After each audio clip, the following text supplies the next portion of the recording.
हाँ बच्चों, आज मैं आप लोगों को वैद्युत विभव पढ़ाऊंगा। वैद्युत विभव एक अदिश राशि है। आप लोगों ने पढ़ा है किसी स्थान पर वैद्युत क्षेत्र की प्रबलता को व्यक्त करने के लिए एक तरीका है वैद्युत क्षेत्र की तीव्रता का और दूसरा तरीका है वैद्युत विभव का। जिस प्रकार से दो बर्तन हैं और उनमें भिन्न भिन्न ऊंचाइयों पर द्रव भरा है, अगर उन दोनों बर्तनों को एक पतली नली द्वारा अगर जोड़ दिया जाए, ये मान लीजिए दो बर्तन हैं, एक बर्तन कुछ चौड़ा है, एक बर्तन पतला है। पतले बर्तन में मान लिया अधिक ऊंचाई तक द्रव भरा है और चौड़े बर्तन में कम ऊंचाई तक द्रव भरा है।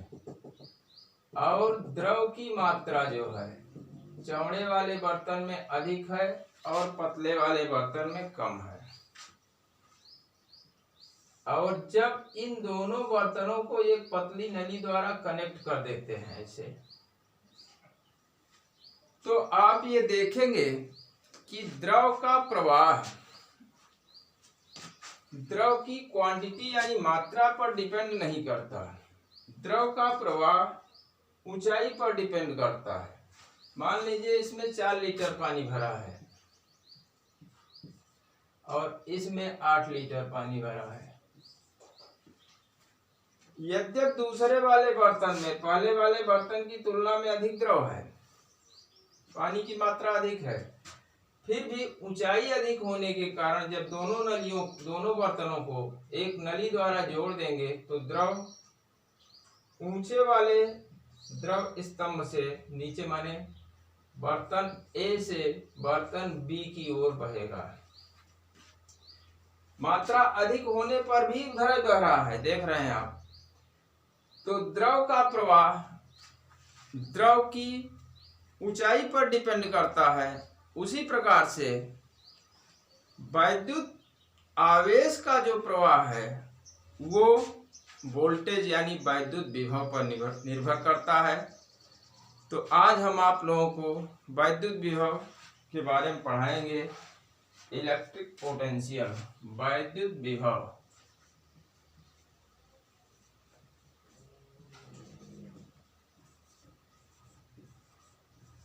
इलेक्ट्रिक पोटेंशियल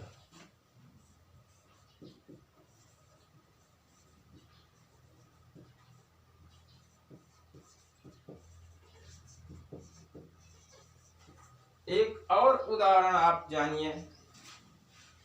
मान लीजिए दो वस्तुएं हैं। पहली वस्तु ये P है और ये दूसरी वस्तु Q है।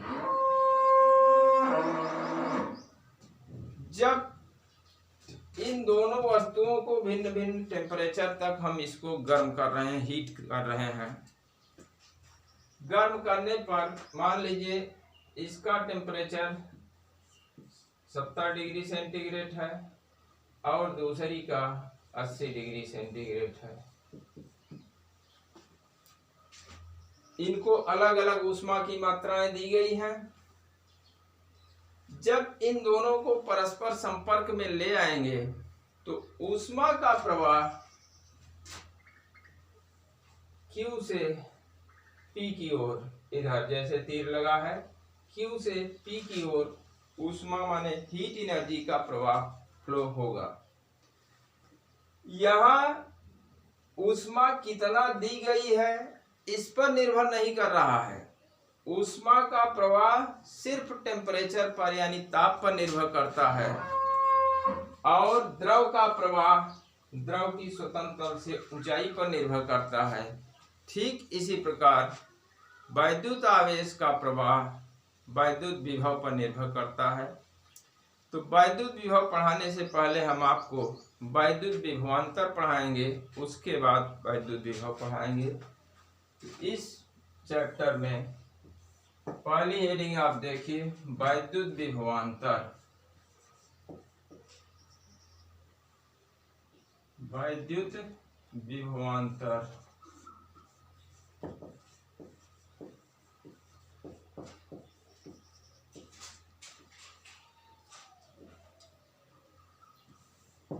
Electric potential difference.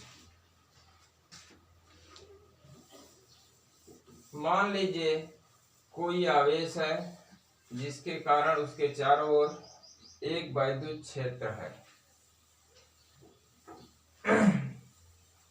मान लिया यह आवेश Q है। इस आवेश Q के चारों ओर वैद्युत क्षेत्र है।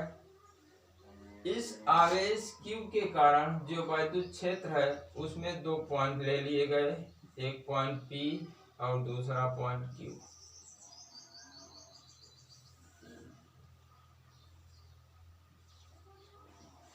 दोनों पॉइंट इस आवेश Q के कारण उत्पन्न वैद्युत क्षेत्र में लिए गए हैं। अब हम किसी एकांक धन परीक्षण आवेश को Q0 को पॉइंट कैपिटल Q से P की ओर ले आ रहे हैं। जब हम Q से P की ओर ले आएंगे तो हमको कुछ न कुछ कार्य करना पड़ेगा, क्योंकि जब हम प्लस Q0 यहाँ रखेंगे तो प्रतिकर्षण बल के कारण इस पर बल इधर लगेगा, तो वैद्युत बल के विपरीत हम यहाँ बल F एक्सटर्नल बाह्य बल लगा करके ले आ रहे हैं इसको।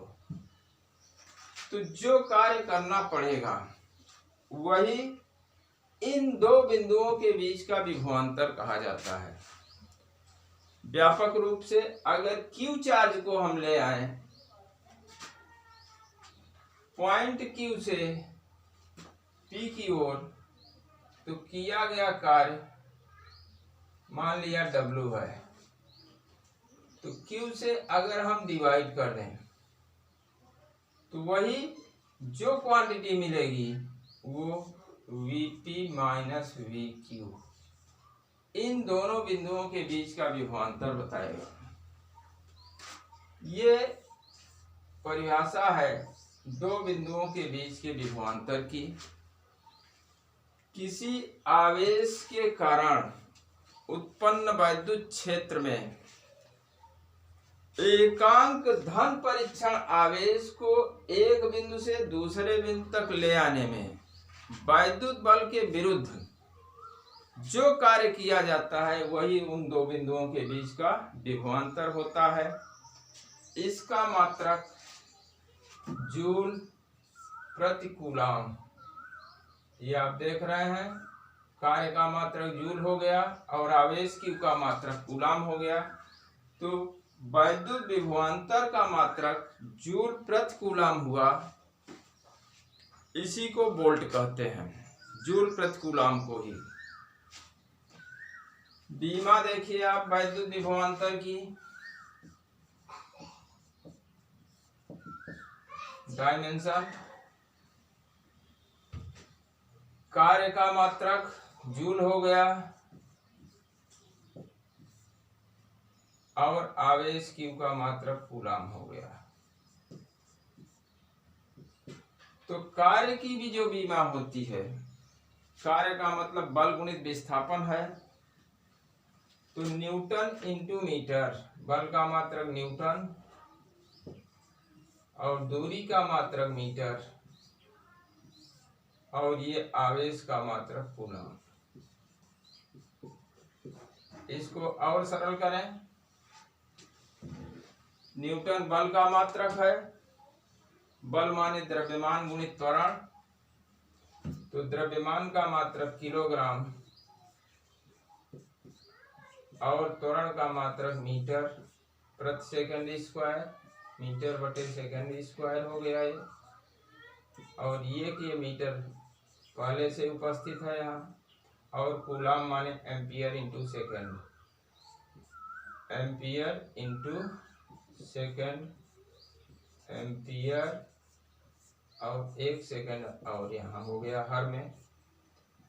तो ये कुल मिला करके अगर अब हम इसकी बीमा लिखें तो जैसा आप जानते हैं बीमा बड़े कोष्टक में लिखी जाती है। किलोग्राम द्रव्यमान का मात्रक है, इसको एम से, ये मीटर का स्क्वायर बन रहा है माने एल स्क्वायर, नीचे एम्पियर है।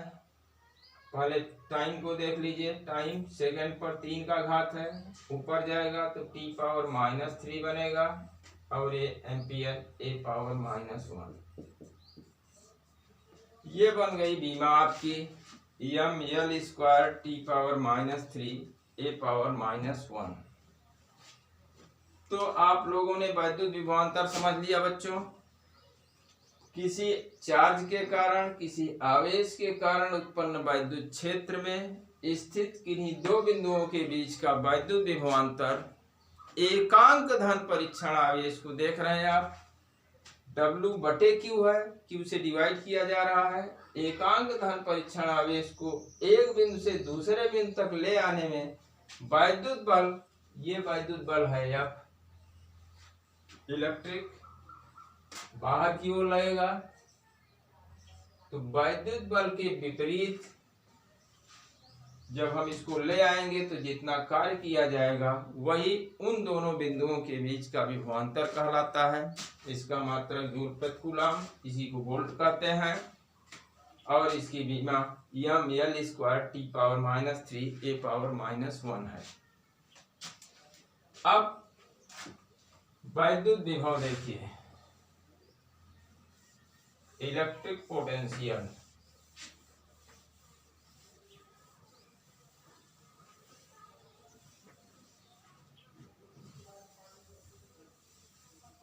वैद्युत विभव,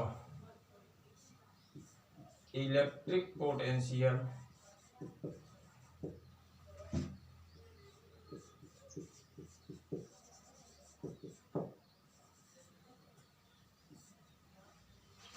अभी आपने पढ़ा, कोई आवेश Q है, इस आवेश के कारण उत्पन्न वैद्युत क्षेत्र में 2 पॉइंट लिए गए, एक पॉइंट P और दूसरा पॉइंट Q, और Q से P तक जब हम एकांक धन परीक्षण आवेश को ले आए थे तो जितना कार्य हुआ था वही इन दोनों बिंदुओं के बीच के विभवांतर को प्रदर्शित कर रहा था। अब बच्चों अगर दूसरा पॉइंट Q पर, Q जो है वो अनंत पर हो जाए, इन्फिनिटी पर, तब क्या मिलेगा? देखिए अभी आपने पढ़ा Vp - Vq = W/Q। एक जनरल आवेश, कोई भी आवेश Q ले आ रहे हैं तो ये आपको परिभाषा मिली थी, दो बिंदुओं P और Q के बीच का विभवांतर मिला था। अगर पॉइंट Q यहां न होकर के अनंत पर हो जाए तब अनंत पर वैद्युत विभव शून्य माना जाता है।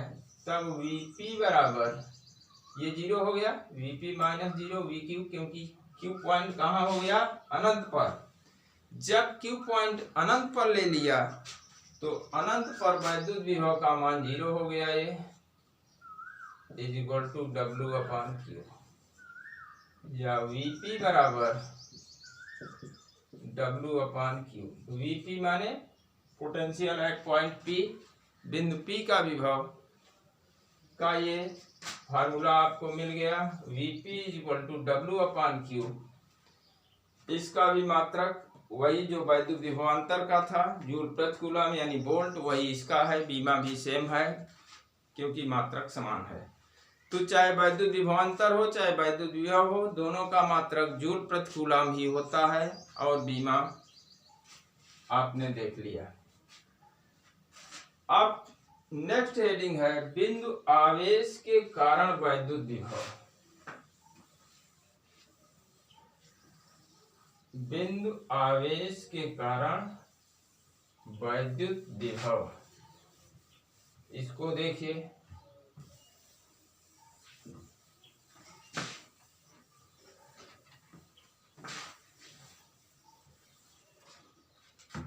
बिंदु आवेश के कारण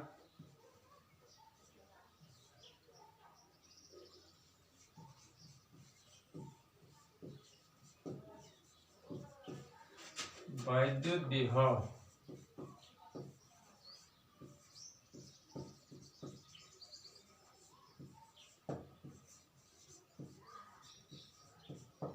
potential due to a point charge.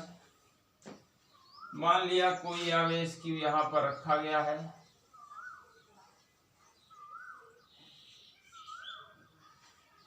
इस आवेश Q के कारण जो वैद्युत क्षेत्र इसके चारों ओर उत्पन्न होगा, उस वैद्युत क्षेत्र में एक पॉइंट यहाँ पर P है जिसकी आवेश Q से दूरी R है। अर्थात किसी आवेश के कारण उससे R दूरी पर हमको वैद्युत विभव की गणना करनी है। तो परिभाषा क्या बनी वैद्युत विभव की?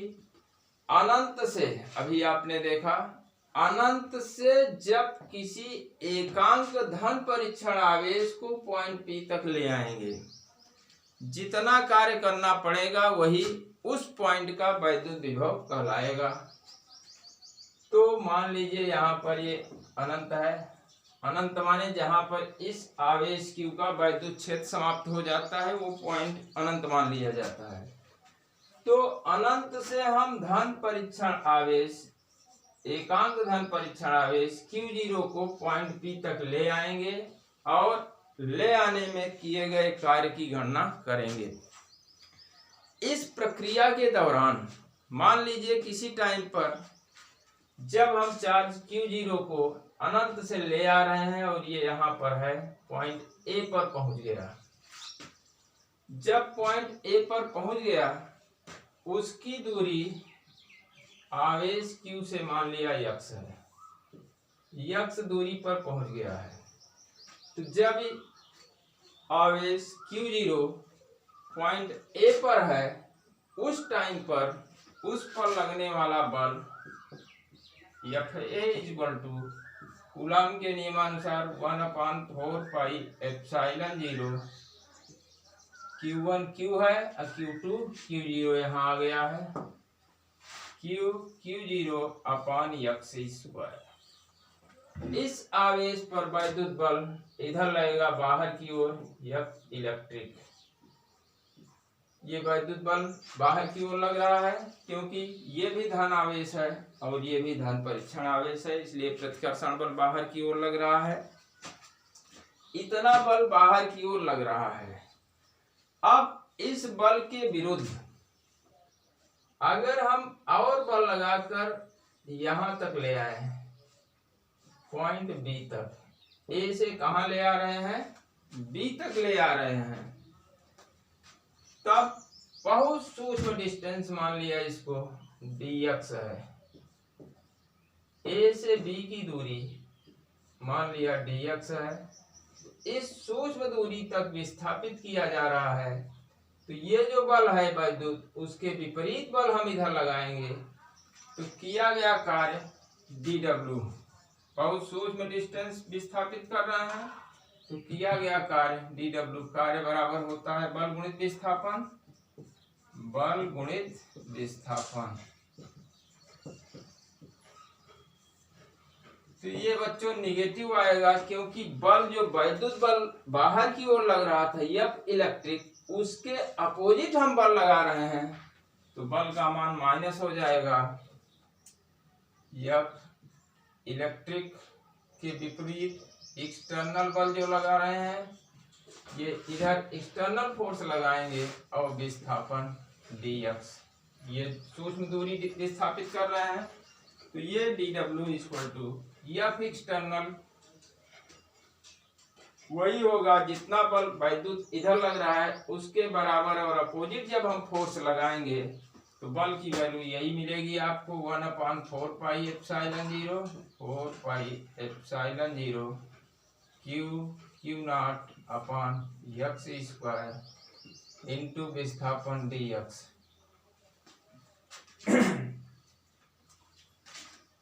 इतना कार्य करना पड़ेगा बच्चों।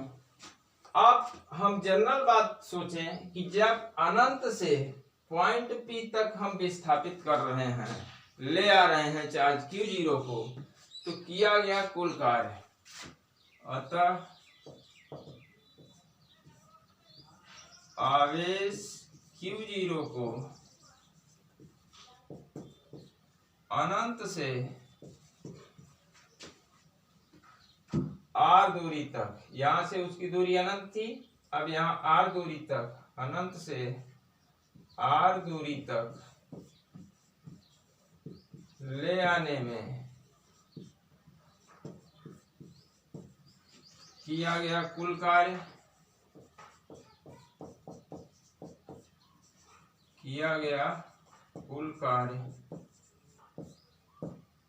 इसका इंटीग्रेशन करेंगे अनंत से R तक, तो dw का इंटीग्रेशन w हो गया, और ये समाकलन मिला आपको इन्फिनिटी से R तक, अनंत से R तक हम इसको इंटीग्रेट करेंगे, इस एक्सप्रेशन को 1/4 पाई एप्सिलॉन 0 Q0 अपान x स्क्वायर इंटू dx, और ये माइनस साइन में है तो इसलिए माइनस साइन लगा दिया।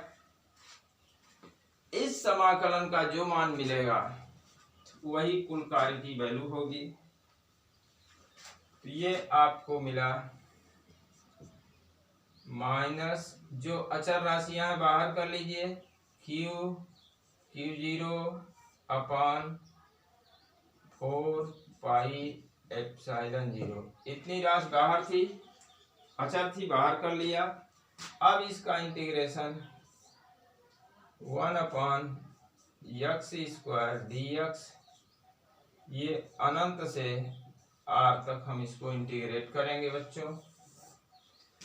ये किया गया कुल कार्य W इक्वल टू, आप लोगों ने पढ़ा होगा मैथमेटिक्स में, अगर इसकी सीमाएं चेंज कर दी जाएं परस्पर तो ये चिन्ह बदल जाएगा, माइनस से प्लस हो जाएगा, तो ये हो गया Q0 upon 4 pi epsilon 0 into integration, ये x ऊपर चला जाएगा तो x पावर -2 इंटू dx। अब इसकी सीमा बदल दिया, r नीचे हो गया और अनंत ऊपर हो गया, अब r से अनंत तक। आप लोगों ने फार्मूला पढ़ा होगा, integration of x power n dx equal to x power n plus 1 upon n plus 1। इस फार्मूले से देखिए बच्चों, ये कार्य W की वैल्यू क्या मिलेगी उसको देखिए, W equal to Q0 upon 4 pi epsilon 0। इसका समाकलन देखिए, बड़े कोष्टक में लिखेंगे x पावर n प्लस 1, तो -2 प्लस 1, x पावर -2, n की वैल्यू यहाँ -2 है, प्लस 1 अपान -2 प्लस 1, और इसकी सीमाएं लिख दी जाएंगी R से अनंत तक। जब सीमाएं चेंज कर दिया तो माइनस साइन प्लस हो गया। अब ये बना Q0, W की वैल्यू 4 पाई एप्सिलॉन 0, ये बना x पावर -1 अपान -1, क्योंकि -2 और प्लस 1 का जोड़ -1, सीमाएं वही रहेंगी R से अनंत तक। या W equal to Q0 upon 4 pi epsilon 0, ये माइनस साइन यहाँ चला आया, फिर और ये 1/x बना, अब R से अनंत तक। अब बच्चों W की वैल्यू क्या मिल रही है देखिए, या W बराबर -Q0 अपान 4 पाई एप्सिलॉन 0 इसकी वैल्यू देखिए, पहले हम अपर लिमिट रखते हैं आर के स्थान, एक्स के स्थान पर जो चर राशि है, उसके बाद माइनस लगाकर लोअर लिमिट, तो पहले 1/∞ मिला, फिर -1/r मिल गया। 1/अनंत की वैल्यू 0 होती है, तो ये 0 हो जाएगी, और वो माइनस जब इसमें मल्टीप्लाई करेंगे तो प्लस हो जाएगा। तो कुल मिला करके W बराबर मिला 1/4πε0 Q0/r। यहाँ देखिए 1/अनंत की वैल्यू 0 हो गई, तो 0 में से 1/r जब घटाना है तो -1/r मिला। अब जब उसका इसमें मल्टीप्लिकेशन किया जाएगा तो ये माइनस और ये माइनस प्लस हो जाएगा, और लास्ट में आपको मिलेगा किया गया कार्य W बराबर 1/4πε0 Q0/r। अब परिभाषा देखिए क्या है वैद्युत विभव की। पॉइंट P पर माने R दूरी पर जो वैद्युत विभव है उसकी परिभाषा आप पढ़ चुके। Vp P पर विभव W/Q0, Q0 से डिवाइड करेंगे तो W की वैल्यू ये आपको दिखाई दे रही 1/4πε0 Q0/r। इसी में जब हम Q0 से डिवाइड कर देंगे Q0 से Q0 कैंसिल हो जाएगा, तो ये लास्ट में रिजल्ट मिलेगा Vp = 1/4πε0 Q/r। अगर सभी राशियां SI सिस्टम में मेजर की जाए, मापी जाए, तो इसका मात्रक वोल्ट मिलेगा। ये वैद्युत विभव है बिंदु आवेश के कारण किसी भी पॉइंट पर। इसके बाद